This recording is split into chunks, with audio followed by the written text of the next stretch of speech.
Los observadores para servir y proteger los datos personales. Un espacio de reflexión académica, aunque ligera, para incursionar en la inteligencia artificial, la biotecnología, el cibercrimen, la privacidad y la intimidad de los datos, las empresas fintech, la blockchain y los variados conceptos en los que se combinan la comunicación y la ciencia. En la cuarta revolución industrial que nos está cambiando la vida. Una producción conjunta de las áreas de Derecho y Comunicación de la Universidad Andina Simón Bolívar. Presentada por el Observatorio de Ciberderechos y Tecnosociedad. Bienvenidos.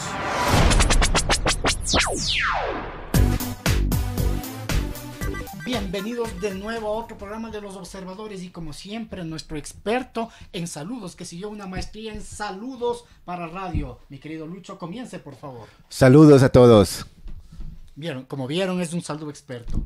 Y ahora vamos a tener un tema impresionante, otras formas de sanar, otras formas de vivir. Y para eso tenemos aquí nada menos y nada más que Andrés Reyes, ¿no? Que como es tradición en este programa, le vamos a pedir que se presente a sí mismo para ver. Cuéntanos algo, quién eres, qué haces, qué quieres que sepa este público que nos escucha. Bueno, pues muchas gracias a ustedes por la invitación. Como ustedes muy bien lo dicen, mi nombre es Andrés Reyes. Yo soy médico cirujano, tengo una especialidad en medicina homeopática en Colombia y soy docente universitario, tanto en pregrado como en posgrado. Doy clases de medicina integrativa y hago parte del equipo de asesores médicos del laboratorio GEL, tanto en Colombia como en Ecuador. Para nuestro público, ¿qué es el laboratorio GEL? El laboratorio GEL es el laboratorio líder a nivel mundial en medicamentos de origen natural. El laboratorio tiene más de 80 años, es un laboratorio alemán y tiene presencia en más de 50 países. En este momento ya estamos haciendo presencia directamente acá en Ecuador. Y los medicamentos que tiene el laboratorio son medicamentos de origen natural preparados con una condición muy específica y se conocen como ultras bajas diluciones. Estos medicamentos lo que buscan es generar un efecto fisiológico en el organismo mucho más allá del concepto cartesiano normal que manejamos en la universidad, que es de bloquear alguna vía o estimular de manera artificial diferentes vías, sino que lo que hacemos es estimular el correcto funcionamiento de la fisiología a través de medicamentos en ultras bajas dosis. Y todo ese concepto es lo que se conoce como medicina biorreguladora de sistemas, porque se entiende que los sistemas en el cuerpo están interconectados, no estamos aislados. Y hay diferentes redes biológicas. Entonces hay una red inmunológica del sistema inmunológico, hay una red inflamatoria, hay una red del sistema nervioso, hay una red endocrina y todas se intercomunican. Nosotros no estamos aislados. Y estos medicamentos en ultras bajas diluciones generan ese estímulo fisiológico en el organismo. Muy interesante. Aquí tenemos a un informático que va a entender mucho lo que voy a comentar ahora contigo. Y es que, vamos a ver, en el siglo XX la metáfora del cuerpo o del cerebro era mucho más cables, ¿no es cierto?, mecanismos, ¿verdad? Ahora que tenemos un sistema informático que ya nos vamos hacia lo cuántico, ¿verdad? Y con una capacidad enorme. Además, cuando la humanidad se ha formado, se ha unido en redes, ¿no? Eso también, como siempre, pasa a la medicina y genera un nuevo paradigma. Esto de las redes, sistemas y redes, que me parece que va muy ligado, muy de la mano a toda esta capacidad de computación, ¿no? De cálculo informático. ¿Cómo se unen las dos cosas? La bioregulación humana con el análisis ese concepto que tú estás dando es muy interesante porque resulta que nos tenemos que remontar a casi 50 años atrás, cuando inicia el concepto de cibernética. Y la cibernética, nosotros en este momento pensamos que la cibernética se relaciona más con los equipos electrónicos, con los ordenadores, con los celulares y todo esto. Pero el origen de la cibernética empezó a nivel de análisis de modelos biológicos y a nivel de biología. Entonces, ¿qué es la cibernética? Es el estudio del mantenimiento en equilibrio de un sistema en este caso un sistema biológico, con la optimización más grande del esfuerzo o de la energía. Cuando nosotros transpolamos ese concepto de cibernética a los sistemas biológicos, lo que nos encontramos es que el cuerpo funciona precisamente en redes. El cuerpo funciona en redes, interactúa y se comunica en redes. Cuando nosotros recordamos el concepto o el paradigma de comunicación de Marshall y McLuhan, cuando era emisor, receptor, mensaje y el entorno, entonces nosotros podemos entender que nuestro cuerpo constantemente se comunica en todas esas redes biológicas. Entonces sí hay una forma de equiparar ese concepto de redes, tanto a nivel telemático y cibernético, como lo que está sucediendo en el organismo, y esa es la base del modelo de biología de sistemas, que es un modelo planteado a nivel de investigación científica, y eso es lo que se está presentando en este momento a nivel del análisis de diferentes paradigmas científicos. Como hace 10 años tenía una discusión con un homeópata y le preguntaba cuáles son los fundamentos de la homeopatía. Me decía que es cuántico. Y le digo, perfecto, ¿y cómo lograron probar que el medicamento funciona a nivel cuántico? Me dice, nos reunimos los homeópatas en un congreso y todos estuvimos de acuerdo en que eso funcionaba. Entonces le digo, claro, nos reunimos todos los zapateros y afirmamos que son los mejores zapatos, ¿no? Entonces tuvimos una agria discusión porque le decía que no hay fundamento en eso, ¿sí? O sea, no puedes decir esto es cuántico y yo lo digo. Exacto. Pero disculpa que me meta, es uno de los mecanismos también, la opinión del experto, para la calibración justamente de un riesgo. Entonces no hay que desmerecer a veces justamente la revisión de pares sobre el mismo tema para calibrar el riesgo. Pero obviamente eso no entra tampoco en lo que tú estás haciendo, más lo que es un análisis cuantitativo directamente, ¿no? Tener justamente, basarte en datos, en por supuesto certezas, ¿no? Quería completar. No, gracias, claro. Sí. Y es justamente la pregunta. Eso ha cambiado, ¿verdad? Pero una cosa, Lucho, en ese momento no es que era un análisis de pares, es que se reunieron los homeópatas, ¿no? Para conversar de un tema y todos afirmaban lo mismo, que es diferente que plantear el texto y que sean pares ciegos, ¿no es cierto? Que Así revisen y validen y sin que sepan quién eres tú. Entonces no era ese el caso, justamente lo que tú dices va por allí, ¿no? Entonces ahora, ¿cómo se fundamenta esto? Ese principio, como lo hablábamos fuera de micrófonos, en este momento se está validando con la ciencia lo que se había visto con el análisis casuístico. Entonces se observaba que un medicamento generaba un proceso de recuperación en un paciente. Y estamos hablando que la homeopatía es un paradigma médico que surge hace 200 años, más de 200 años, con el doctor Samuel Hahnemann en Alemania. Y lo que se observaba, y ellos en su momento tuvieron una serie de análisis en donde se hacían estudios de cómo una sustancia afectaba el cuerpo y entonces cómo se podía equiparar esa respuesta de un paciente sano después en un paciente enfermo con una enfermedad similar, o cómo esas diluciones bajas podían ejercer un efecto farmacológico. Ahora lo que hemos visto es que hay elementos de la ciencia, por ejemplo, como las ciencias ómicas, como la genómica, como la transcriptómica, como la metabolómica, que demuestran cómo un medicamento en ultras bajas dosis tiene un efecto a nivel de impacto, tanto en receptores celulares como a nivel nuclear, y cómo esa información que está a nivel genético se puede expresar en el cuerpo. Entonces estamos hablando de análisis transcriptómicos, que en este momento se está haciendo, e incluso hay muchos medicamentos bioreguladores que tienen estudios de transcriptómica en donde se evalúa cómo el cuerpo reacciona de una manera adecuada de acuerdo a un estímulo con medicamentos en ultras bajas diluciones. Y es un funcionamiento muy fisiológico, parecido a cómo funcionan las hormonas en nuestro organismo, porque cuando nosotros medimos hormonas, las estamos midiendo en unas diluciones muy bajas, las estamos midiendo por debajo de los picogramos. Cuando nosotros hacemos mediciones de hormona luteinizante, de hormona folículo estimulante, realmente las concentraciones de esas hormonas no vienen en gramos, no vienen en miligramos, están por debajo de los femtogramos o de los picogramos, y por eso tiene un efecto sistémico.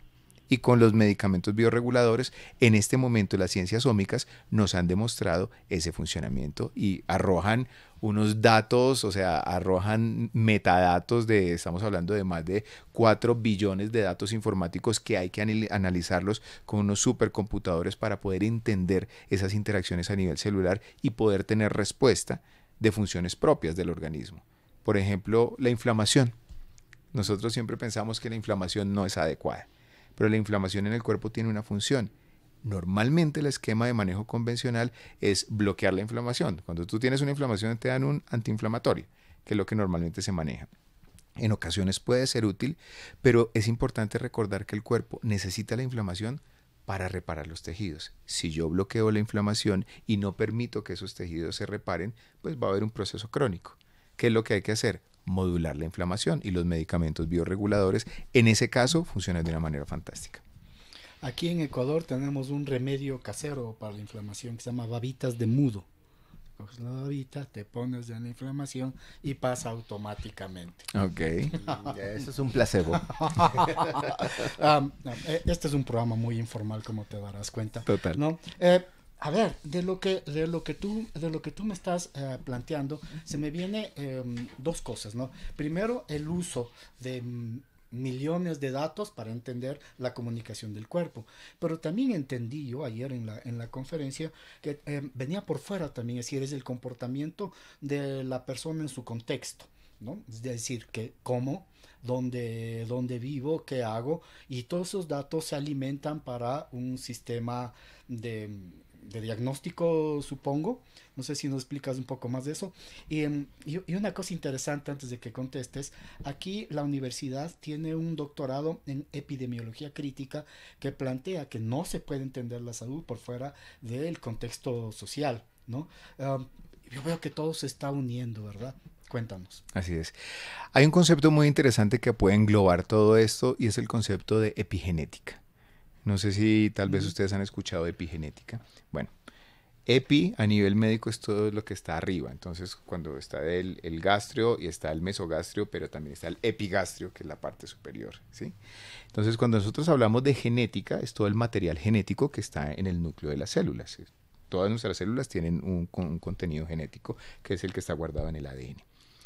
¿De qué depende que esos genes se expresen o no? ¿Qué está por encima de esos genes? Epi, por encima, genética.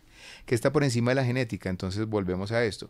El entorno social, cómo vives, cómo comes, cómo duermes, cómo te interrelacionas, cómo está tu microbiota intestinal.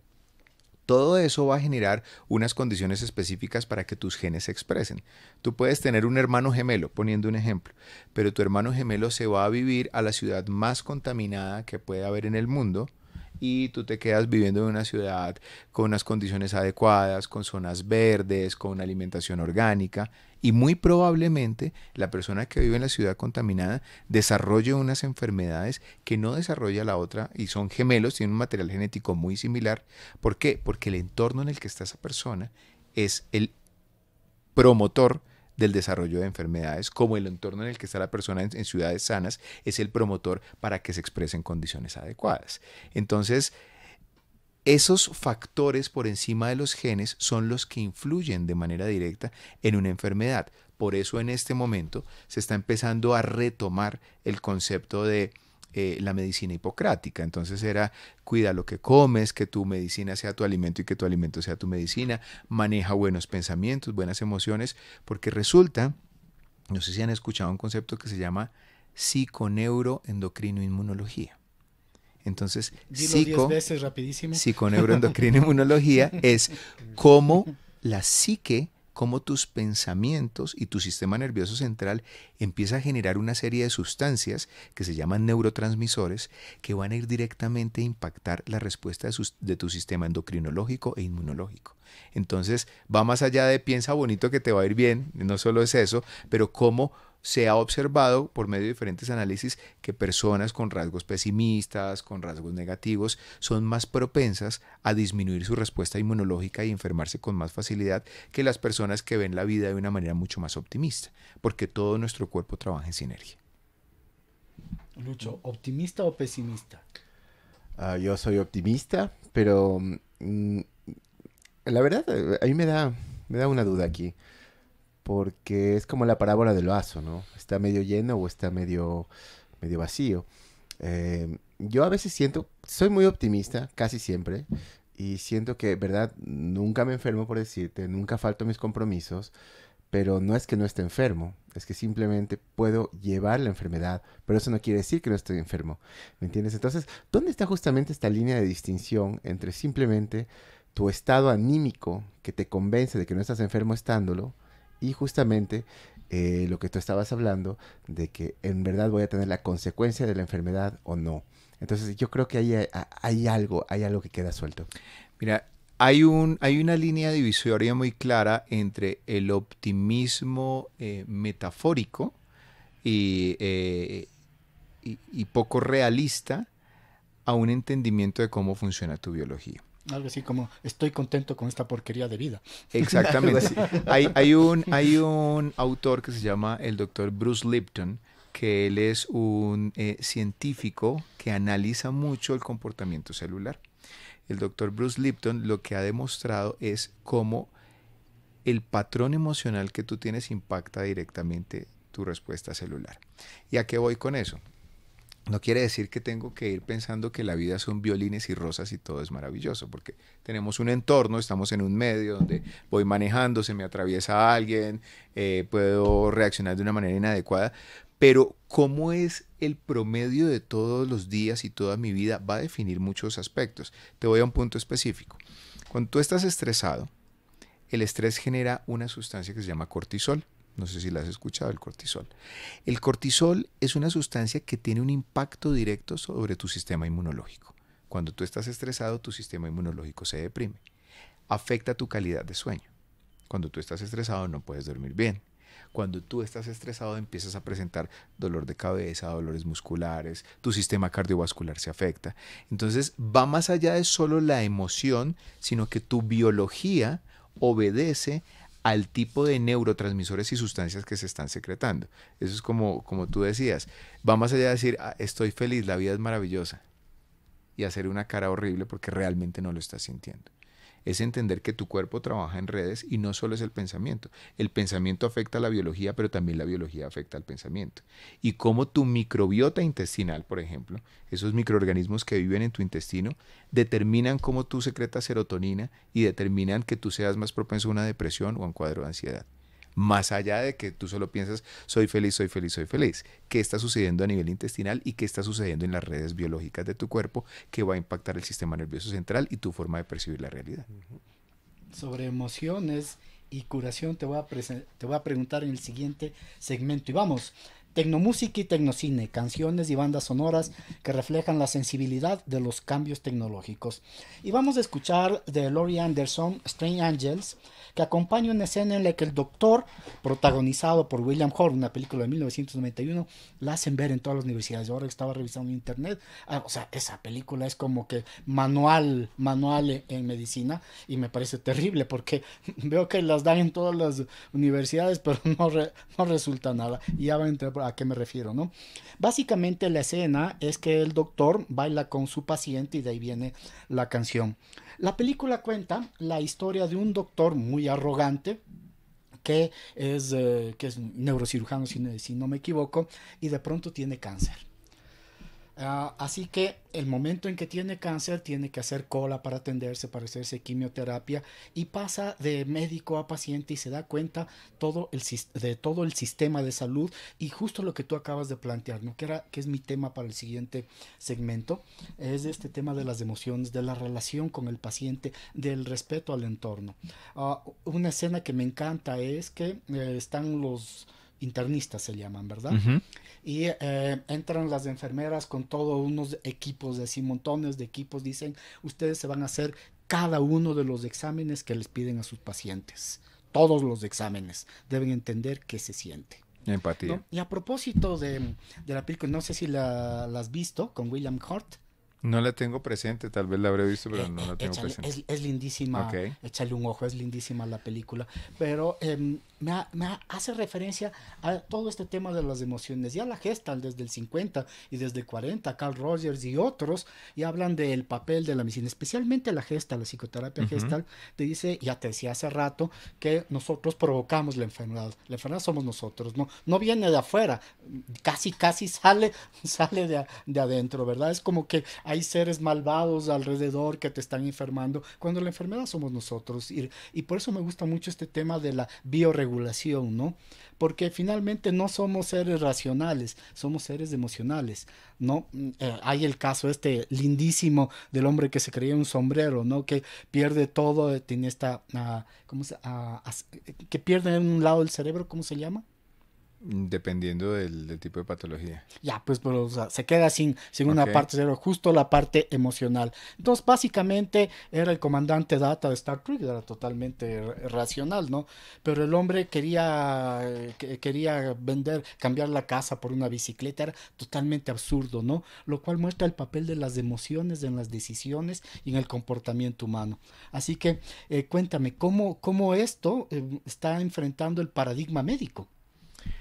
Yo pienso que cada vez más estamos involucrando el concepto de sistemas biológicos y entender esta complejidad del ser humano. Y hablo de complejidad no desde complicado, sino desde la multifactorialidad que existe. Entonces, desligar la mente y desligar la psique del soma, del cuerpo, es un irreal en algunas ocasiones, y pensar que solamente la parte psicoemocional se queda ahí y no tiene impacto en la biología, pues cada vez está más revaluado, cada vez está más revaluado, y desde ahí era lo que hablábamos anteriormente. Ya esta rama de la medicina y del estudio en ciencia que se llama psiconeuroendocrino inmunología, es entender eso, es entender cómo estas sustancias que están en mi cuerpo, estas moléculas, estos neurotransmisores, estas intercomunicaciones celulares impactan mi sistema nervioso central y la generación de emociones a nivel de centros como el hipocampo o el sistema límbico.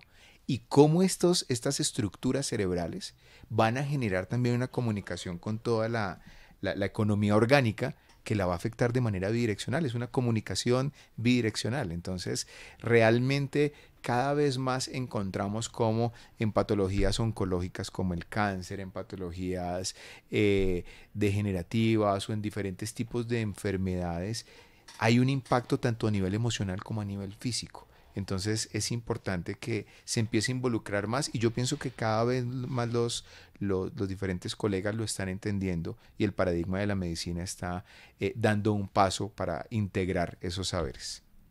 Lucho, ¿tu experiencia con los médicos o algo que añadir a esto? He ido muy pocas veces a médicos en mi vida, tengo que ser honesto. Solo una para sacarme la vesícula realmente, y una tal vez de niño, supongo. No he tenido problemas en eso, pero yo tengo una duda de otro tema. Disculpa que vaya de coles a nabos, como se dice. Pero para mucha gente, ya desde hace muchos años, yo recuerdo desde que era chico, siempre la homeopatía se decía que es medicina alternativa, ¿no? Y todavía le siguen llamando medicina alternativa. De alguna manera me pongo a pensar en lo que es el biohacking.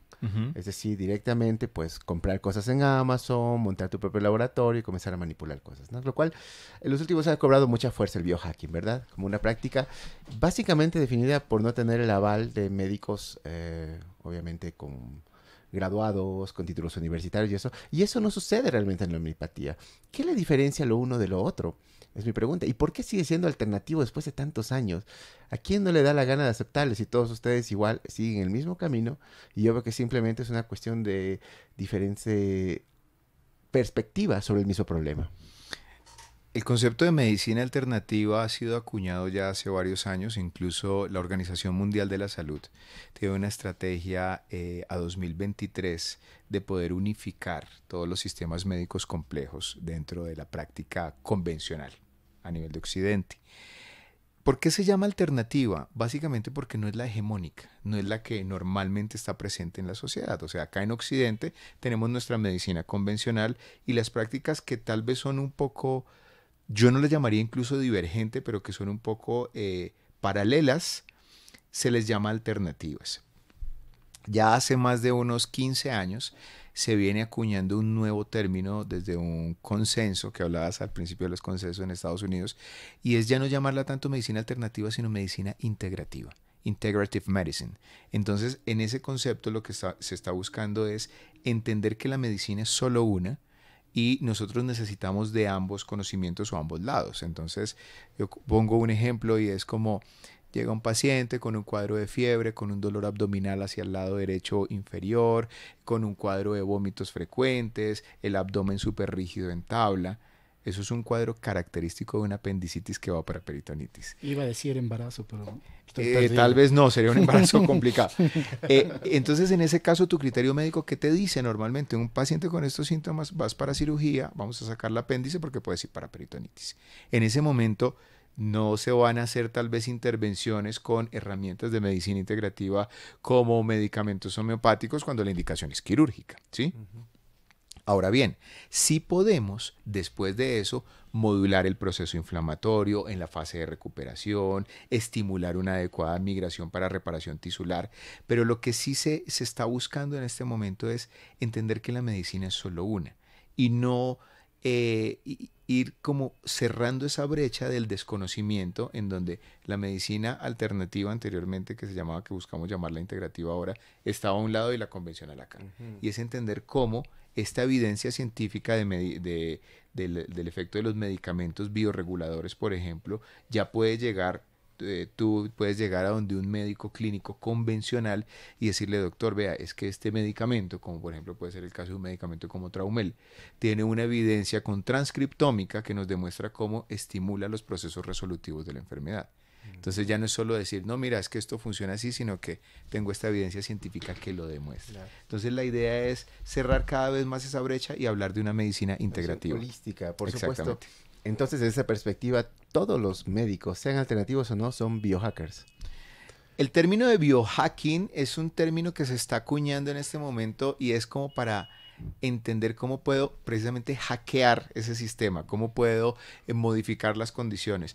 Pero yo no me iría solo al laboratorio. Hablábamos de epigenética en este momento. Cuando yo entiendo que el factor de sueño es importante, que la alimentación es importante, que comer vegetales es importante, no solo como te lo decía anteriormente el médico, sino que cuando yo entiendo que los vegetales tienen antioxidantes, fitonutrientes, proantocianidinas, que van a estimular los procesos de antioxidación y modular la activación de enzimas como la citocromo P450 a nivel hepático, eso es un tipo de biohacking. Cuando yo empiezo a dormir bien, estoy hackeando mi sistema para que funcione bien. Cuando yo empiezo a entender que si estoy estresado todo el tiempo, voy a habilitar mi sistema inmunológico y aprendo a modular este estrés o puedo utilizar herramientas como medicamentos bioreguladores, por ejemplo, como un Neurexan, que lo que va a hacer es modular la actividad de la amígdala cerebral y tiene evidencia en reducción del cortisol, estoy haciendo biohacking también. Entonces es un término para entender que eso es una forma de modular esa epigenética. Pero también cuando tomas, por ejemplo, alucinógeno. Eso es un tema distinto cuando estamos hablando de psicotrópicos. De eso, ¿verdad? Claro, sí. Claro. Ajá. Pero yo pienso que eso ya dista un poco del concepto de medicina bioreguladora de sistemas y nos estaríamos yendo a otro aspecto, pero sí, cada vez hay más evidencia cómo hay sustancias presentes en la naturaleza que pueden modular respuestas sistémicas. Te tengo una novedad y es que mi ex esposa estudia medicina mesoamericana, es magia, ¿sí? Es magia. Y yo he aprendido porque me ha tratado un poco con el tema de biomagnetismo y todo eso, ¿no? Y he estado un poco incrédulo de eso, pero los resultados han hablado. Ahora, lo interesante es que mucho del discurso que le he escuchado de ella me suena al tuyo. Es impresionante, ¿no? Es decir, me decía Gonzalo, no hay que bloquear la inflamación. Hay que dejar que el cuerpo se recupere, en otras palabras, ¿no? Y mira, tú es lo mismo, es decir, hay toda una perspectiva, digamos, más andina, más oriental, que parece confluir con Occidente. ¿Estoy muy desencaminado? No, y fíjate que cada vez la evidencia científica nos está permitiendo validar esos conocimientos y esos saberes. Te pongo un ejemplo. Hace más o menos unos 400, 500 años, los indígenas nativos americanos tenían un árbol sagrado, que era el sauce. Y ellos iban a donde el sauce cuando tenían dolencias. El sauce llorón. El sauce llorón, exactamente. Y ellos iban, le oraban o le hacían una plegaria al sauce, y después de eso cogían un pedacito de la corteza del sauce, se hacían una infusión, se la tomaban y se le quitaba los dolores. Los colonos de esa época decían, eso era magia, ¿ustedes qué están haciendo? Ahora nos damos cuenta que una de las tableticas que normalmente se venden en las farmacias, que es ácido acetil salicílico, que no vamos a decir marcas, es uno de los compuestos muy similares a los salicilatos que están presentes en las cortezas del sauce. Entonces, Ahora podemos validar qué está sucediendo. Entonces, muchas de esas prácticas tienen un fundamento real. Muchos de los medicamentos de síntesis química que nosotros utilizamos son creados a partir de elementos presentes en la naturaleza. Un ejemplo muy claro es los medicamentos de medicina bioreguladora de sistemas que tiene el laboratorio GEL. Son medicamentos de origen natural que lo que hacen es estimular una respuesta sistémica y fisiológica. La caléndula.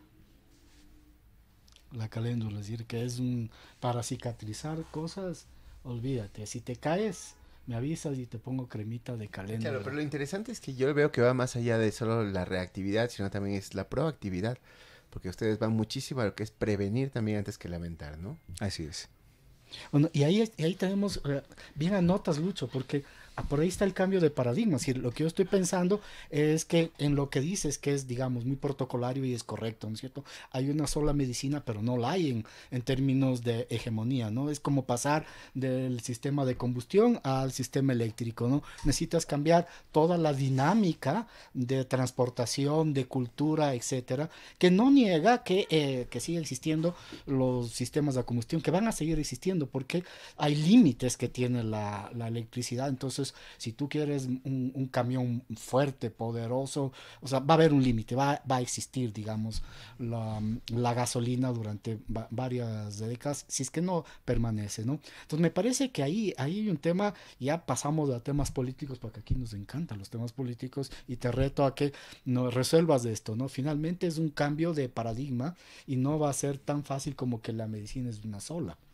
Estás hablando de un concepto muy interesante y son los cambios paradigmáticos. Cuando nosotros hablamos de cambios de paradigma y cambios a nivel de interculturalidad, nosotros estamos hablando de procesos que no se van a dar en 2 años. No son procesos que se van a dar en 10 años. Son procesos que van llevando un tiempo, porque es cambiar un concepto cultural. Pero pienso que estamos en el proceso de hacerlo y cada vez más desde la ciencia, más médicos están abiertos a entender cómo hay nuevas opciones terapéuticas que pueden solventar esas brechas terapéuticas que normalmente existen en consulta. Y una última pregunta, pero esta es malvada, ¿no es cierto? Pero esta es la academia y aquí podemos hacer este tipo de cosas, ¿no?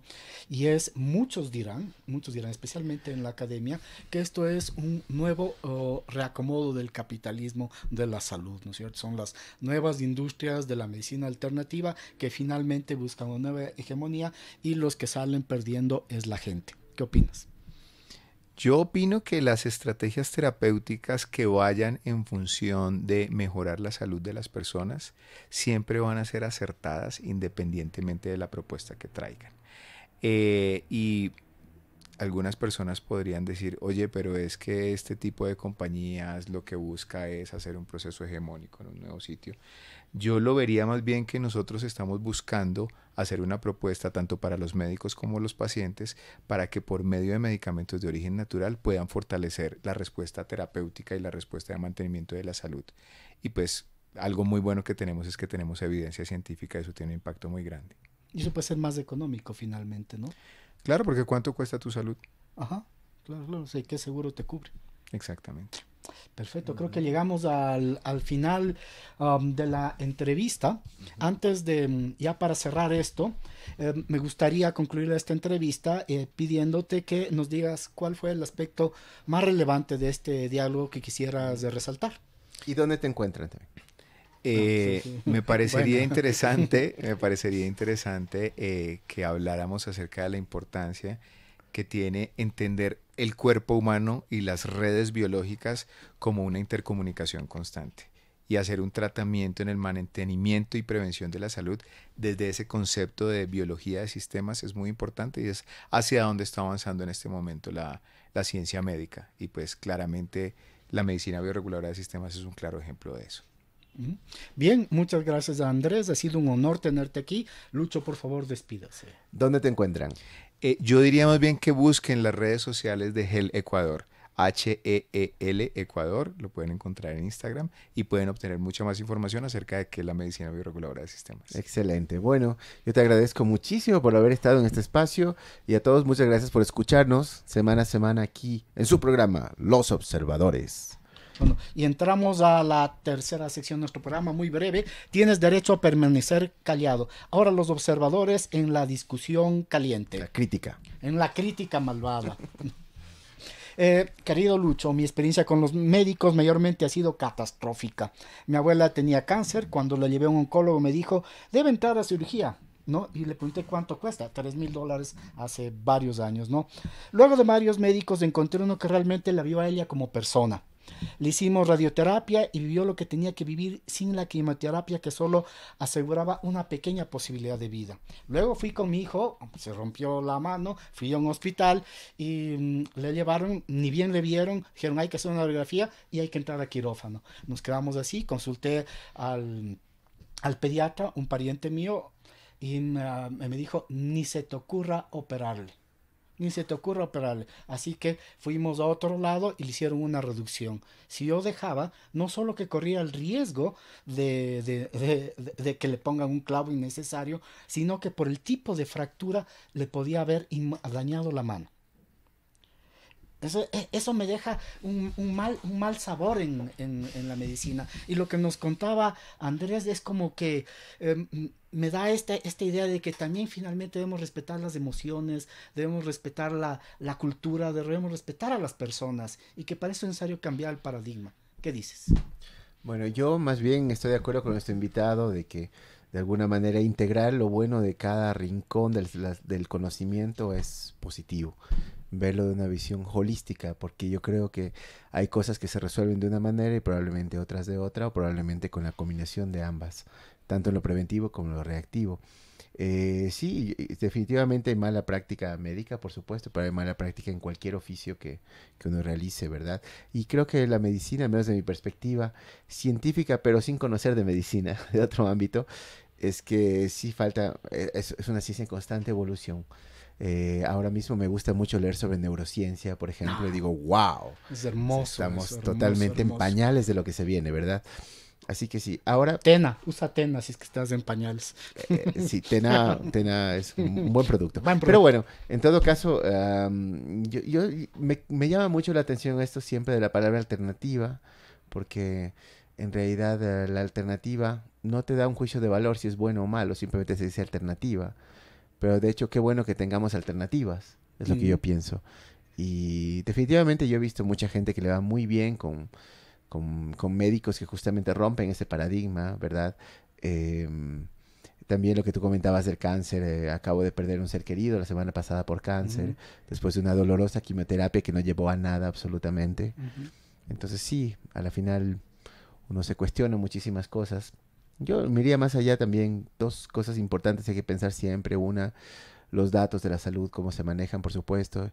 Y la otra, sobre todo, cómo podemos, de alguna manera, mantener un esquema de no sé, pues, de correlación entre todos los aspectos que tienen que ver con la vida.